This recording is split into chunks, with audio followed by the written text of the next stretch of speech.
Di sebuah kampung kecil yang tenang di pinggir kota, di antara pohon-pohon pisang yang tumbuh liar dan rumah-rumah tua berlantai kayu yang mulai lapuk dimakan usia, berdirilah sebuah kebun yang lama tak digarap. Tak ada siapapun yang berani menyentuh tanah itu. Konon katanya, sejak pemilik kebun itu meninggal karena gantung diri 20 tahun yang lalu, tempat itu berubah sunyi dan angker. Tapi bagi warga sekitar, bukan hanya cerita kematian yang membekas di ingatan, melainkan sosok perempuan berbaju merah, berambut panjang, bermata melotot, yang kerap terlihat berdiri di sudut kebun saat malam tiba. Namanya disebut pelan-pelan dengan nada takut, Kuntilanak Merah. Cerita ini bukan cerita rekaan. Ini adalah kesaksian dari seseorang yang nyaris kehilangan nyawanya, hanya karena terlalu penasaran dengan suara tawa kecil dari arah kebun tetangganya. Cerita ini penuh pelajaran tentang pentingnya menghargai batas antara dunia nyata dan yang tak kasat mata. Bahwa tidak semua misteri harus dipecahkan, tidak semua suara harus ditanggapi. Dan bahwa kebaikan hati tidak selalu mendapat balasan dari makhluk yang kita kira jinak. Dengarkan cerita ini dengan hati terbuka. Karena di balik seramnya, terselip duka dan rahasia yang tak pernah dikuburkan. Sebelum memulai kisahnya, pasang earphone-mu, biar horornya terasa lebih nyata. Kalau kamu suka cerita kayak gini, jangan lupa like, komen, subscribe, dan share ke teman-temanmu. Lorong Misteri selalu punya kisah yang siap bikin bulu kuduk merinding. Malam itu sunyi. Langit kelam tak berbintang. Angin berembus malas menyapu daun-daun pisang yang menggantung layu di belakang rumah. Di kejauhan, suara jangkrik dan tokek bersahut-sahutan, menambah lengang suasana desa yang sudah dari tadi tidur lebih awal. Di rumah tua berdinding kayu, seorang pemuda bernama Hendra duduk di terasnya yang sempit, menyeruput kopi yang mulai dingin. Pandangannya menerawang ke arah kebun milik Buarti, tetangga sebelah rumah yang sudah lama meninggal. Kebun itu tak pernah digarap sejak kematian Buarti 2 dekade lalu. Rumput ilalang tumbuh liar menutupi jalan setapak, dan pohon pisang menjulang seperti prajurit bisu yang menjaga sebuah rahasia. Orang-orang kampung menyebut kebun itu wilayah larangan, bukan karena ular, bukan juga karena binatang buas, tapi karena yang merah. Tak ada yang pernah menceritakan secara jelas siapa yang merah itu. Tapi hampir setiap warga pernah mendengar, entah suara tangisan, tawa lirih, atau nyanyian anak kecil dari dalam kebun. Dan malam ini, Hendra mendengarnya untuk pertama kali. Hihihihihi, tawa kecil, lirih, tapi cukup jelas di antara keheningan. Hendra membekukan tubuh. Matanya langsung tertuju ke pohon pisang paling ujung, tepat di samping pagar rumah Buarti. Tak ada yang terlihat, hanya bayangan gelap dan gerakan samar dedaunan yang tertiup angin. Ah, paling anak tetangga, gumam Hendra, walau dalam hati ia tahu, tak mungkin ada anak kecil main di kebun jam segini. Langkahnya ragu saat ia berdiri, mencoba mencari akal. Tapi tubuhnya justru berjalan pelan mendekati pagar. Jantungnya berdetak keras. Perasaannya tak enak, tapi rasa penasaran jauh lebih kuat. Seperti ada tarikan halus, suara yang memanggilnya tanpa kata. Hanya perasaan. Seketika itu pula, hawa dingin menyentuh tengkuknya. Angin seperti berhenti, dan seluruh suara malam lenyap begitu saja. Hanya ada satu suara. Hihihihihi. Dan kali ini, suara itu jauh lebih dekat. Seolah berasal dari balik semak pisang, hanya beberapa meter dari tempat Hendra berdiri. Malam semakin pekat. Wajah bulan tertutup awan tipis yang melayang malas, seolah ikut mengintai dari kejauhan. Hendra berdiri mematung, tangannya gemetar pelan. Suara tawa itu, jelas bukan berasal dari anak kecil. Terlalu hampa. Terlalu dingin. Seperti suara yang keluar dari rongga kosong, tanpa jiwa. Ia mencoba menelan ludah, namun tenggorokannya kering. Pandangannya terpaku pada batang pisang tua yang sedikit melengkung. Di baliknya, samar-samar terlihat sesuatu, seperti bayangan manusia, berdiri diam, tak bergerak, menyatu dengan kegelapan. Rambutnya panjang menjuntai, dan gaunnya merah pudar. Bukan merah biasa, tapi merah tua seperti darah kering yang tertinggal terlalu lama. Langkah Hendra mundur 1, 2 kali. Tapi rasa penasaran menahannya. Ia meraih senter kecil dari gantungan di pinggir pintu rumahnya dan menyorot ke arah bayangan itu. Tapi saat cahaya menyentuh batang pohon, bayangan itu lenyap. Tak ada siapapun di sana. Hanya semak belukar yang berdesir pelan, seperti sedang disibak sesuatu. Hendra mulai berpikir, mungkin ia hanya lelah. Mungkin otaknya mempermainkan dirinya. Namun sebelum ia sempat kembali ke rumah, bau amis menyeruak. Seperti darah segar. Menusuk hidung. Bersamaan dengan itu, angin bertiup kencang dari arah kebun, membawa serta suara gemerisik yang tak biasa. Bukan hanya dedaunan, tapi seperti langkah kaki menyeret di tanah basah. Dan lalu, terdengar suara perempuan, sangat pelan, sangat dekat. "Mas, ngapain lihat-lihat kebun orang?" Hendra terdiam. Ia tahu, tak ada siapapun di kebun itu selama bertahun-tahun. Tapi suara itu terdengar dari balik bahunya. Pelan. Dingin. Tanpa intonasi. Ia menoleh dengan sangat perlahan. Namun yang ia lihat bukan wajah manusia, melainkan bayangan merah yang berdiri terlalu dekat. Hendra membeku. Tubuhnya kaku, tak mampu bergerak, seolah waktu berhenti berdetak. Bayangan itu berdiri hanya sejengkal dari wajahnya. Perempuan berambut panjang, kusut tak terurus, dengan gaun merah compang-camping seperti dibakar di ujungnya. Kulitnya pucat, hampir transparan, dan yang paling membuat Hendra nyaris pingsan adalah matanya, atau tepatnya, lubang kosong tempat seharusnya mata berada. Tatapan itu menghunjam langsung ke dalam dadanya. Tidak menatap secara fisik, tapi seperti menyelam ke dalam pikirannya, menggali rasa takut yang paling dalam. Wajah perempuan itu diam, tak berkedip, tapi dari mulutnya keluar suara lirih, seperti bisikan, "Aku masih di sini, Mas." "Mereka buang aku di kebun." Suara itu membuat lutut Hendra lemas. Jari-jarinya menggigil hebat. Ia mencoba mundur, tapi tanah di bawah kakinya seperti mencengkeramnya. Angin bertiup lagi, kali ini jauh lebih dingin, seperti ada sesuatu yang lewat di antara tulangnya. Hendra menjerit dalam hati, tapi suaranya tak pernah keluar. Kepalanya pusing. Penglihatannya bergetar. Tapi sebelum semuanya menjadi gelap, ia sempat melihat satu hal lagi. Perempuan itu, yang berdiri dalam bayangan, menangis darah. Cairan merah tua menetes dari lubang matanya yang kosong. Tapi ekspresinya bukan marah. Ia terlihat sedih. Seperti meminta tolong. Dan saat itu juga, Hendra jatuh tersungkur ke tanah. Dunia di sekelilingnya berubah hening, seperti tersedot ke ruang kosong. Nafasnya terengah-engah. Ia hanya sempat mendengar satu kalimat terakhir sebelum semuanya gelap.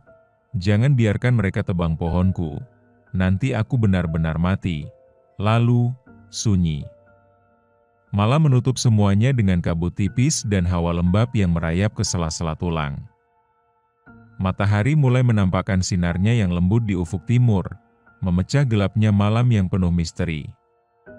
Kabut pagi menyelimuti desa dengan dingin yang menggigit, dan dedaunan kebun masih basah oleh embun malam. Hendra duduk termenung di beranda rumah, masih merasakan dingin yang merayap dari malam tadi. Tubuhnya lemah, Tapi pikirannya terus bergelut dengan sosok perempuan merah yang menghantui kebun tetangganya. Ia memutuskan untuk mencari tahu lebih dalam tentang Buarti dan kebunnya. Menurut cerita orang tua di desa, Buarti adalah seorang perempuan yang sangat mencintai kebunnya, terutama pohon pisang yang tumbuh di sana. Namun, suatu malam, saat desa sedang dilanda kekeringan dan kemarau panjang, Buarti ditemukan meninggal di kebunnya sendiri dengan luka yang tak pernah terjelaskan. Katanya, Buarti nggak mau kebunnya diusik, ujar Pak Harun, tetangga sebelah yang sudah berumur, saat Hendra mendatangi rumahnya pagi itu. Dia bilang, pohon-pohon itu tempat tinggal roh-roh kecil, jangan sampai diganggu. Hendra mengangguk pelan, menatap pohon pisang yang terlihat lesu di kejauhan. Sebuah peringatan dari masa lalu yang terabaikan oleh generasi baru. Tapi suara perempuan itu malam tadi tidak hanya meminta tolong, ia mengancam sesuatu yang lebih besar jika kebun itu rusak. Kalau kau berani tebang pohon itu, kau akan tahu bagaimana rasanya dihantui oleh darah merah, tambah Pak Harun dengan wajah serius. Hendra merasakan beban berat di dadanya. Pesan itu bukan sekadar mitos atau cerita kosong. Ada sesuatu yang belum selesai, sesuatu yang menunggu untuk diungkap dan diselesaikan. Ia sadar, malam di kebun itu bukanlah kebetulan. Ada misteri yang harus ia pahami, dan mungkin ada nyawa yang harus ia selamatkan. Sore itu, di balik remangan ruang tamu Pak Harun yang penuh dengan aroma kayu tua dan debu, Hendra menemukan sesuatu yang tak ia duga. Sebuah kotak kayu usang berisi surat-surat lama milik Buarti yang tersimpan rapi di sudut lemari tua. Dengan tangan bergetar, ia membuka salah satu surat yang sudah menguning. Tulisan tangan yang rapi dan agak pudar itu mengisahkan tentang ketakutan Buarti selama beberapa bulan terakhir hidupnya. Surat itu berisi keluh kesah dan permintaan maaf, juga peringatan keras. Ia bercerita tentang sosok merah yang selalu muncul di kebun, sosok yang mulai mengikuti dan menuntut sesuatu yang belum terpenuhi. Jika kau membaca surat ini, ketahuilah aku sudah tak mampu lagi melindungi kebun ini. Aku takut pohon-pohon itu akan ditebang dan roh itu akan bebas. Jangan biarkan mereka merusak rumahku, rumah yang aku cintai. Hendra merasakan getaran di dadanya. Surat itu seperti jeritan dari masa lalu yang tersimpan rapat. Ada keinginan kuat dari Buarti agar orang-orang tidak melupakan dan merusak warisan hidupnya, sekaligus pesan moral tentang menjaga dan menghargai alam dan kehidupan.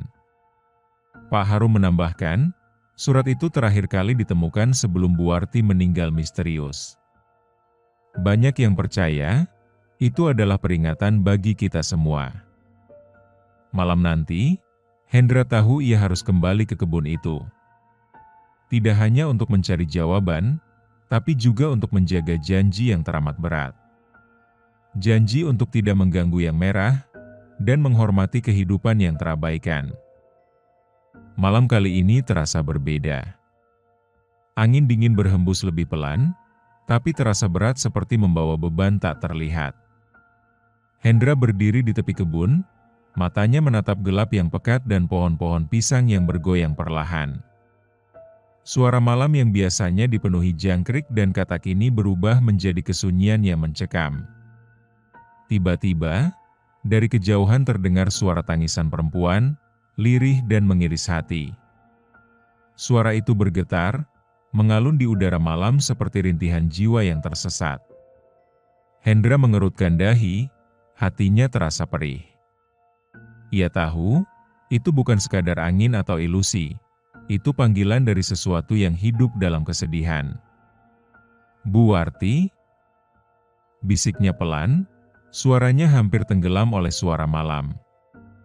Ia melangkah perlahan ke dalam kebun, setiap langkahnya tertahan oleh rasa takut yang menggerogoti. Bayangan merah sekali lagi muncul di antara pohon-pohon, samar tapi sangat nyata. Sosok itu duduk di atas tanah, membelakangi Hendra, dengan rambut yang menutupi wajah. Hendra memanggil, "Bu, aku di sini." Aku ingin membantu. Sosok itu berhenti menangis, namun tak menoleh. Angin berhembus, membawa aroma tanah basah dan bunga yang layu. Dalam hati, Hendra berjanji untuk mencari cara menghentikan penderitaan itu. Di balik ketakutan, ia mulai memahami bahwa yang merah bukan hanya sekadar hantu biasa. Ia adalah pengingat bahwa setiap kehidupan, betapapun kecil dan terlupakan, memiliki kisah dan hak untuk dihormati. Malam semakin larut. Hendra masih berdiri di kebun yang sunyi, dengan gemerisik dedaunan yang kadang terdengar seperti bisikan. Lampu senter di tangannya mulai berkedip karena baterai hampir habis, namun ia enggan beranjak. Ada sesuatu yang ingin ia ketahui, sesuatu yang tak bisa dijelaskan dengan kata-kata. Tiba-tiba, matanya tertuju pada pucuk pohon pisang yang pucat di tengah gelap. Di sana, terjatuh satu tetesan darah merah pekat, perlahan menetes ke tanah yang basah oleh embun. Hendra menunduk, merasakan campuran rasa ngeri dan iba yang dalam. Suara lirih datang dari balik semak, suara yang seperti rintihan tak terdengar, tapi menggema di hati. Jangan biarkan aku hilang. Jangan biarkan aku terlupakan. Hendra menggenggam tangannya, berusaha menahan getaran yang mulai menguasai tubuhnya. Bayangan kuntilanak merah itu kembali muncul, kali ini lebih jelas, seolah ingin menyampaikan pesan terakhirnya. Pohon-pohon ini adalah jantung kebunku. Jika kau rusak, aku akan kehilangan tempat beristirahat. Aku butuh kau, agar aku tetap hidup, walau dalam bayang-bayang. Hendra mengangguk pelan, menyadari tanggung jawab yang menumpuk di pundaknya. Ini bukan lagi soal ketakutan atau keanehan, tapi tentang menghormati hidup, alam, dan warisan yang tak terlihat. Malam itu, ia berjanji akan menjaga kebun itu. Tidak hanya untuk Buarti, tapi untuk setiap roh yang tak pernah mendapat suara dan tempat beristirahat. Bulan purnama menggantung tinggi di langit, memancarkan cahaya dingin yang menerangi kebun yang sunyi. Hendra duduk di bawah pohon pisang tua, merasakan angin malam yang membawa aroma basah tanah dan daun yang gugur. Rasa takut sudah mulai berubah menjadi rasa hormat dan kepedulian. Sosok kuntilanak merah muncul perlahan dari balik semak, tapi kali ini wajahnya tampak lebih tenang, bahkan seolah tersenyum samar. Terima kasih sudah mau mendengar, bisiknya lembut, nyaris seperti angin yang menyentuh kulit. Hendra membalas dengan suara pelan, aku janji, aku akan jaga kebun ini. Tak akan kubiarkan pohonnya ditebang. Malam itu menjadi saksi sebuah janji tak tertulis, antara manusia dan roh yang terlupakan. Ada pelajaran dalam setiap bisikan dan tatapan itu, bahwa menghargai kehidupan, sekecil apapun, adalah kewajiban yang harus dijaga bersama.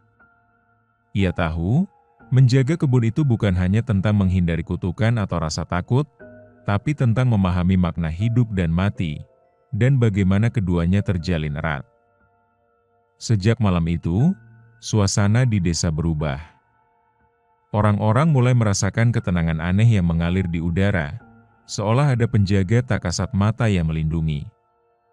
Hendra yang dulu hanya penonton, kini menjadi sosok yang dipercaya untuk menjaga kebun dan rahasianya. Setiap pagi, ia menyiram pohon-pohon pisang dengan penuh perhatian, berbicara pelan pada mereka, seperti berbicara pada makhluk hidup yang tak terlihat. Ia merasa ada ikatan yang tak bisa dijelaskan antara dirinya dan kebun itu. Jangan sampai kebun ini rusak, Hendra, ucap Pak Harun suatu hari dengan tatapan serius. Bukan hanya soal pohon, tapi soal warisan dan rasa hormat. Namun, tidak semua tetangga sependapat. Beberapa mulai merencanakan penebangan pohon untuk membuka lahan. Ketegangan mulai terasa, dan Hendra harus berjuang lebih dari sekadar rasa takut. Malam-malam berikutnya, sosok kuntilanak merah semakin jarang terlihat. Tapi kehadirannya masih terasa kuat, seperti penjaga yang terus mengawasi janji yang dibuat. Waktu berjalan pelan di desa kecil itu, di mana kabut pagi masih sering menyelimuti jalan setapak menuju kebun tua milik Pak Harun. Hendra kini bukan sekadar pemuda biasa yang berjalan melewati kebun dengan rasa penasaran. Ia sudah menjadi penjaga tak kasat mata, penghubung antara dunia manusia dan dunia yang tersembunyi di balik pepohonan dan tanah basah. Setiap pagi, Hendra mengawali harinya dengan menyapa pohon-pohon pisang itu, seolah mereka adalah makhluk hidup yang butuh perhatian dan cinta.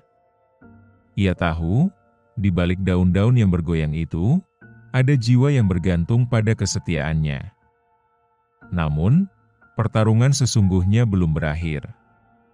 Di sisi lain, desakan dari tetangga yang ingin membuka lahan dan menebang pohon semakin menguat. Mereka menganggap kebun itu hanya sekadar tumpukan pohon tua yang menghambat perkembangan. "Ini desa, bukan hutan," kata salah satu tetangga dengan nada sinis. "Kita butuh ruang dan hasil, bukan cerita hantu yang membuat takut." Hendra merasa terjepit. Ia harus memilih, mengikuti arus dan menyerah pada tekanan, atau bertahan menjaga janji yang telah diikat dengan darah dan air mata. Malam demi malam, sosok kuntilanak merah hadir dengan tatapan penuh harap. Ia bukan hanya roh yang menuntut, tapi simbol dari tanggung jawab manusia terhadap alam dan leluhur. Di sebuah malam yang dingin, saat kabut mulai menyelimuti kebun, Hendra berdiri di depan para tetangga. "Kita tidak boleh merusak ini," suaranya tegas tapi penuh kehangatan. "Kebun ini adalah rumah mereka, dan warisan bagi kita semua. Kalau kita hilangkan, kita kehilangan bagian dari diri kita sendiri." Suasana berubah. Ada keheningan panjang, di mana kata-kata Hendra menggema di hati yang sebelumnya tertutup. Pesan itu bukan hanya soal takut pada sosok gaib, tapi soal menghargai kehidupan dalam berbagai bentuk. Malam itu, Hendra sadar bahwa perjuangannya bukan sekadar melawan ketakutan, tapi melawan ketidakpedulian dan ego manusia. Dan dalam pertarungan itu, ia menemukan arti sejati dari keberanian, bukan tanpa rasa takut, tapi mampu bertindak meski takut. Malam itu berbeda dari biasanya. Udara terasa lebih berat, penuh dengan bisikan halus yang tak bisa didengar dengan telinga biasa, tapi menusuk hingga ke relung hati. Hendra berdiri di tengah kebun, di bawah cahaya rembulan yang pudar, merasakan getaran yang tak bisa dijelaskan. Sosok kuntilanak merah muncul, wajahnya yang merah membara kali ini memancarkan kesedihan dan ketegasan sekaligus. "Kalau kau ingin menjaga kebun ini, kau harus tahu, tidak semua pengorbanan terlihat," bisiknya pelan, suaranya seperti angin malam yang dingin menusuk tulang.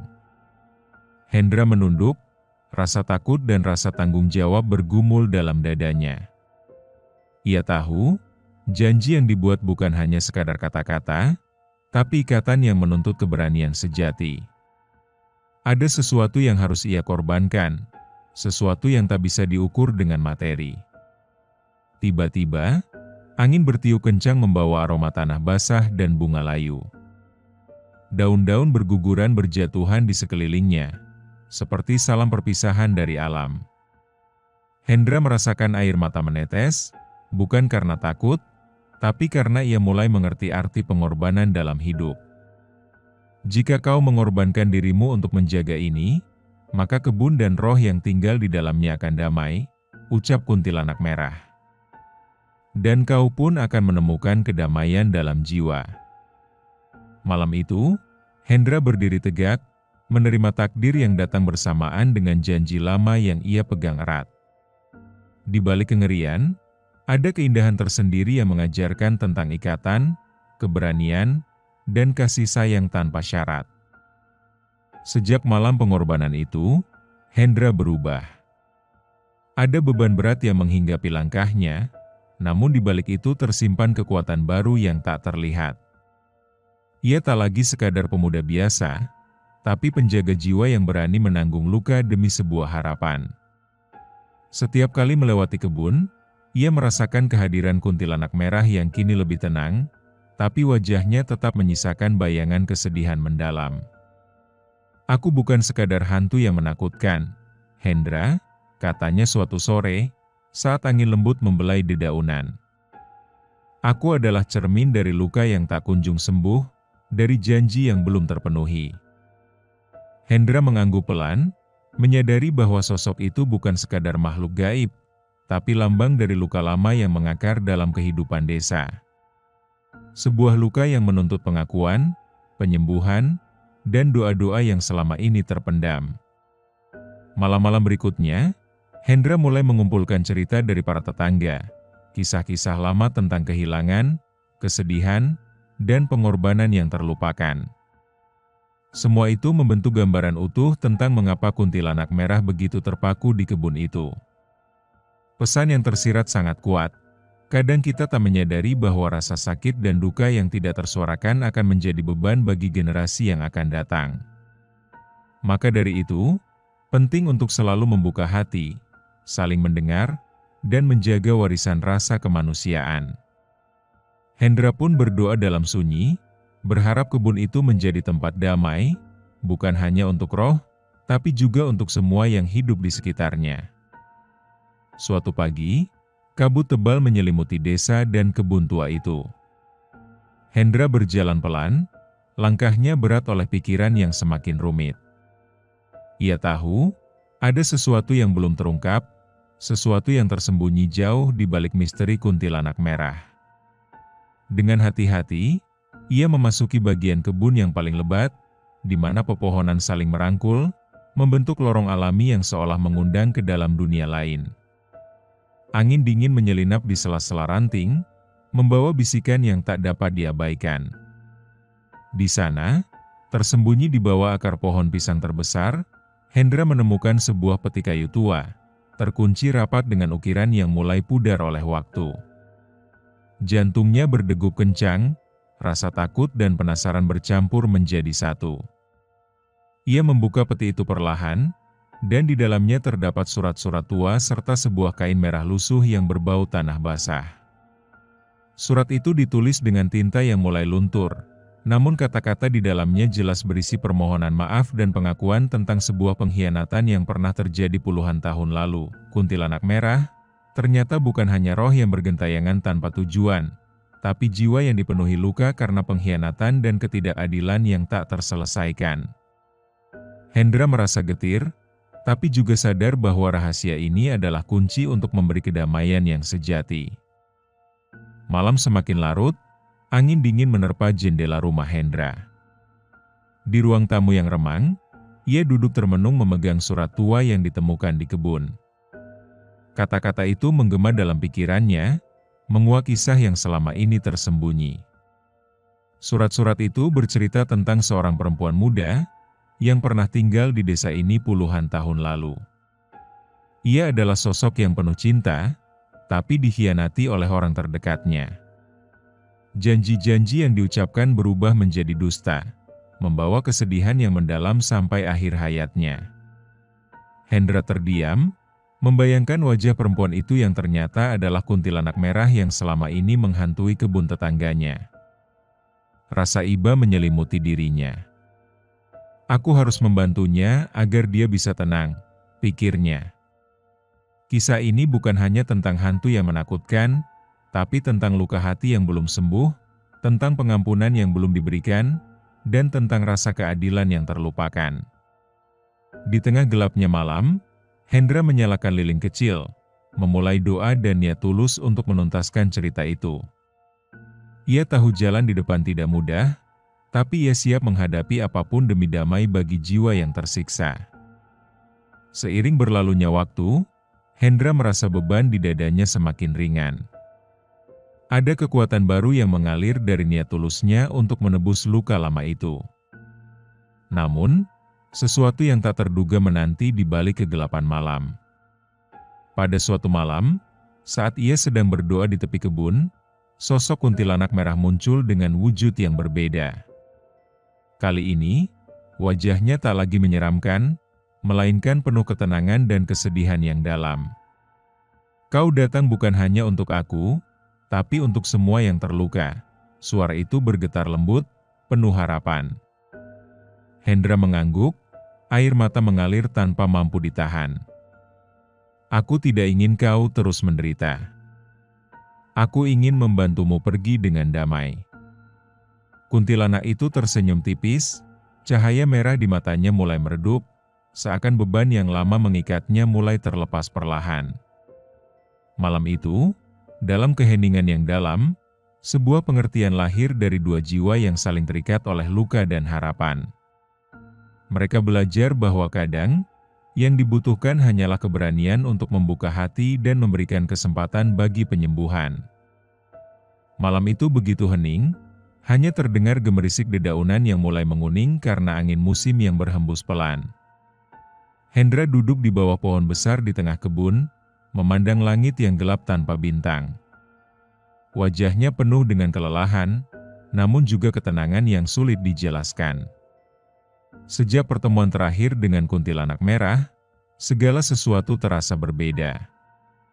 Ada kedamaian yang perlahan merayap masuk, menggantikan kengerian yang dulu menguasai pikirannya. Tapi yang paling penting adalah ia mulai memahami esensi sebenarnya dari jiwa yang bergentayangan itu. Dia bukanlah sosok yang ingin menakut-nakuti, melainkan makhluk yang terperangkap dalam luka batin yang begitu dalam. Seperti lukisan yang pudar warnanya, kisah hidupnya yang tragis telah terlupakan oleh waktu, dan dia tetap bertahan di antara dunia ini dan alam lain, menunggu penyembuhan. Hendra menarik napas panjang, merasakan aroma tanah basah dan dedaunan yang sudah layu.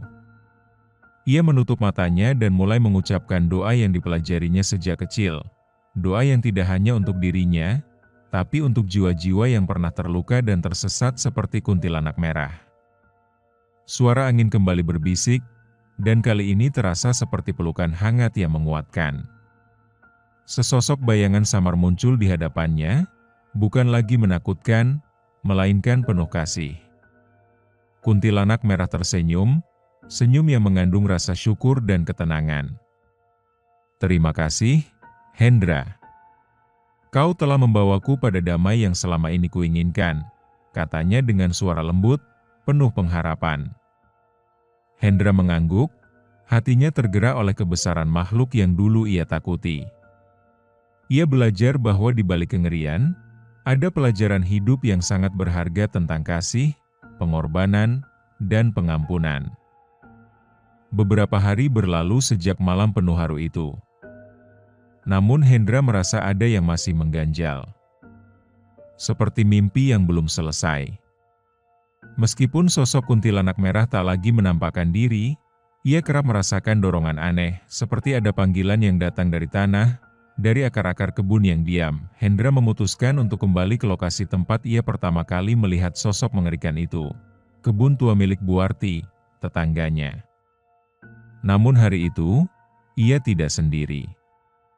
Ia mengajak Pak Lebay, sesepuh desa yang dikenal memahami banyak hal gaib dan sejarah desa. Bersama, mereka menyusuri jalan setapak menuju area yang paling lebat di pojok kebun itu.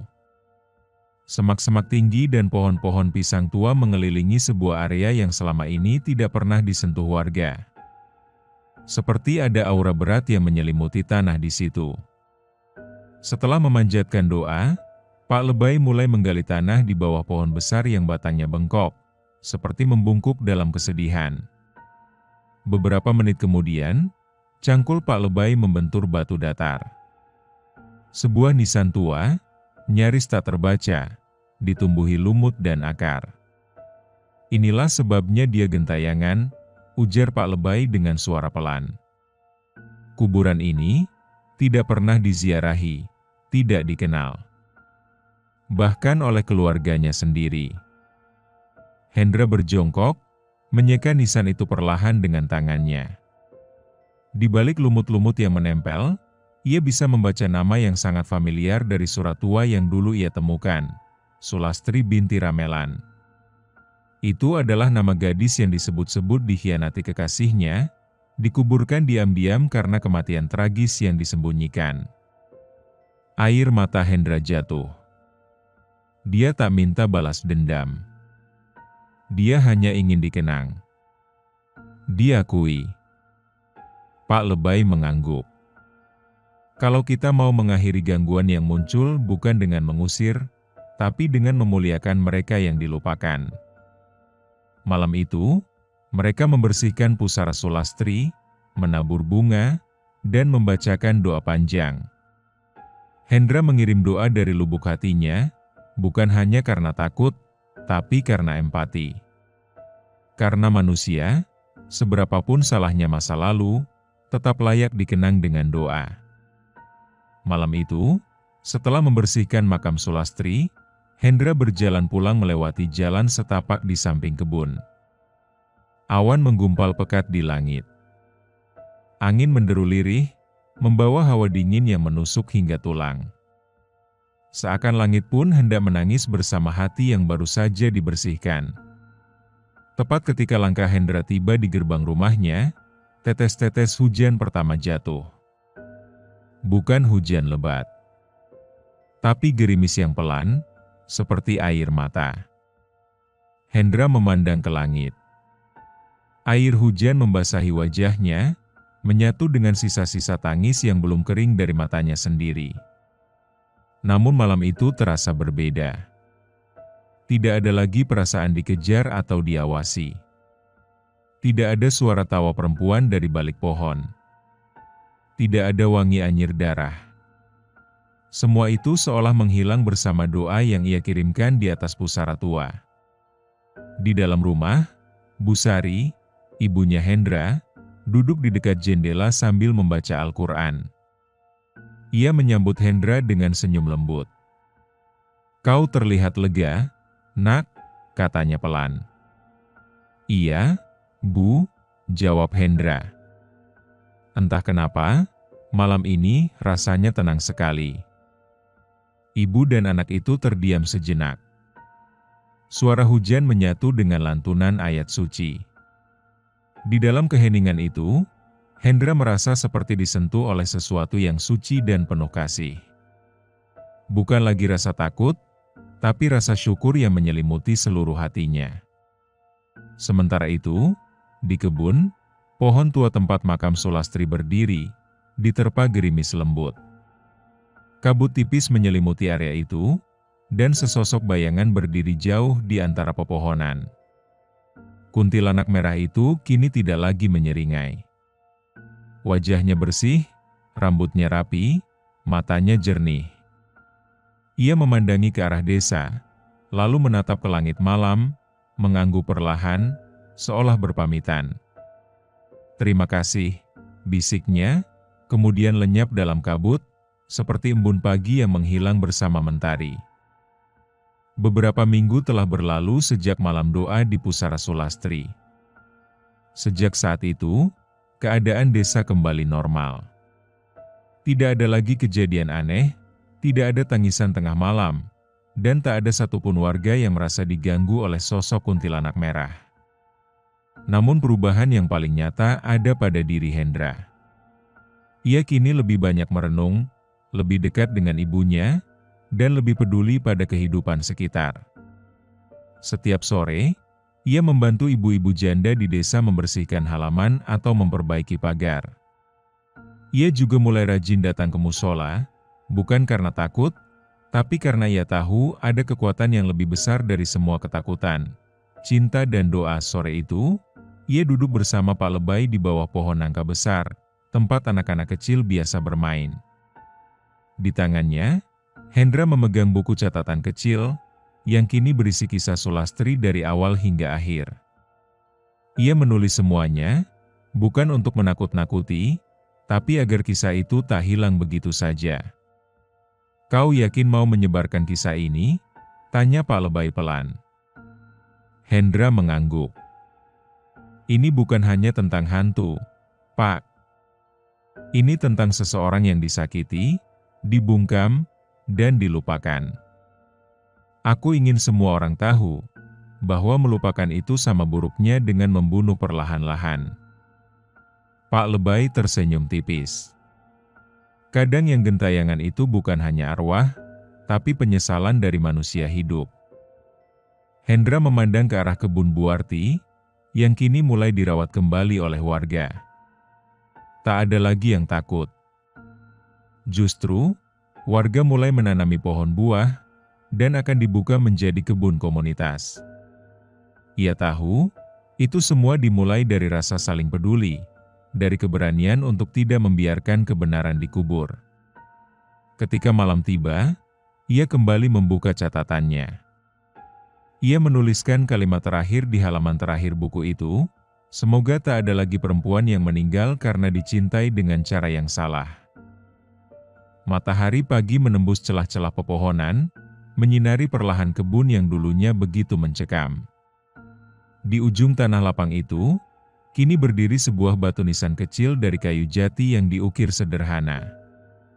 Di bawahnya tertulis, Sulastri lahir 1985 wafat 2006, maaf yang terlambat, doa yang tak akan berhenti. Hari itu, warga desa berkumpul. Bukan untuk upacara kematian, melainkan untuk mengenang.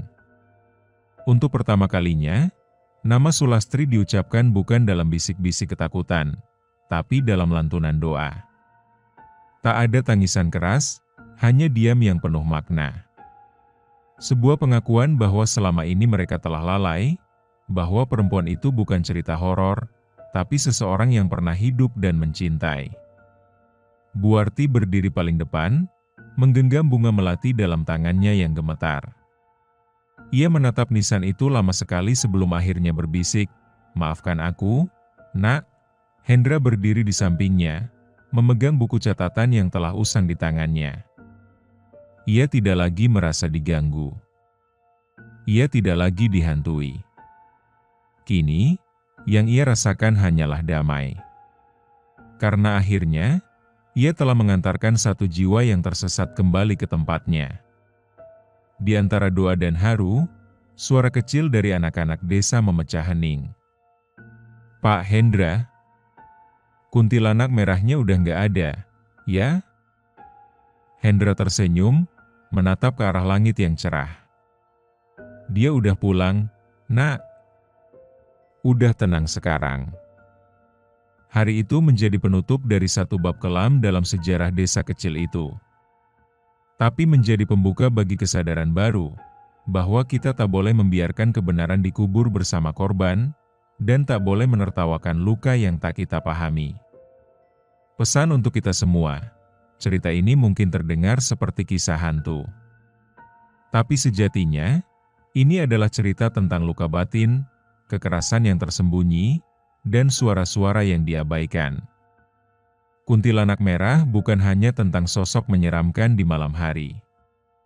Ia adalah cerminan dari banyak perempuan yang tersakiti, yang disalahkan saat menjadi korban, dan yang dibungkam oleh masyarakat karena aib keluarga lebih penting daripada keadilan. Jangan abaikan mereka. Jangan diam jika melihat ketidakadilan. Karena yang dibungkam bukan hanya cerita, tapi nyawa. Terima kasih sudah mendengarkan kisah ini sampai habis. Jangan lupa like, komen, subscribe, dan share ke teman-temanmu. Lorong Misteri akan selalu punya kisah yang siap bikin bulu kuduk merinding, dan jika mau request judul cerita, silahkan komen di kolom komentar di bawah. Kami akan buatkan untuk kalian.